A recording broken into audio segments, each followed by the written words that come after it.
Introducing aPriori. Yeah, so we were on a mission to dual source, eliminate as much single sourcing, sole sourcing as possible. It was always the investment that precluded us from doing that. So it was not really the piece price, but it was the investment. So we would run the should cost modeling on tooling. We'd go in, we'd present it. Now, I think because of the disruptions in the supply chains, that's being more received by the P&L owners, by the programs, to widen the budgets, lesser some hurdle rates, so that you can actually have multi-sourcing or dual sourcing. So that is information we collected. The other was where we were single sourced or double sourced or multi-sourced. Fortunately or unfortunately, we were in one country. So we had a commodity that was dual sourced in China. Well, when the pandemic hit, that didn't help us. It would have behooved us to have somebody in Mexico and somebody in China, somebody in the US.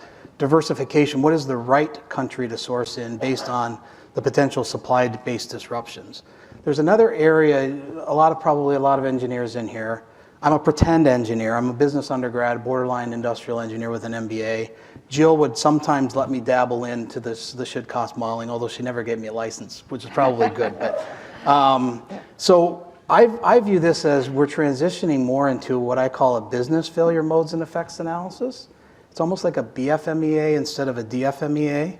And what I mean by that is, right, and I'm lesser focused on the risk priority number as much as I'm focused on the severity, the occurrence, and the frequency, right? The product of that gives you an RPN. So what do I mean by that is we could have saved $1 by sourcing a part in China, but if I had to air freight that 2-3 times for a month, did the dollar all of a sudden lost diminishing returns and I lost the dollar savings? Do scenario planning around if I have to fast boat it for a period of time, if I have to air freight it for a period of time, at what point, how many times or how often will that happen before I've lost these savings? So we're transitioning from more of a first cost focus, and I know we talk about it, but total cost of ownership through the life cycle of the part. And what does that BFMEA, this business failure modes and effects analysis, what does that prove and what does that tell you? Great, okay. And then, as just staying on the data topic for a minute, you talked about the gaps that you had. Is there new data that you'd like to be able to bring into the conversation? Anything that, kind of looking forward from a strategic perspective that you'd want to bring into the conversation? Yeah, I think anything around value chain analysis, the supply chain, obviously designed for sustainability, right? We talked all the good talk and we thought we had carbon footprint.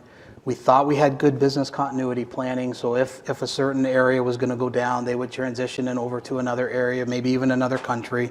So that data, it's one skill set and skill set to receive a business continuity plan. I think it takes a new skill set to be able to digest that BCP and really, is it a validated, a true, well thought out business plan? So peeling back and having a system where you can have a true business continuity plan, you can test it. Again, I would make that part of the business FMEA. aPriori, making profitability and sustainability a reality for a better world.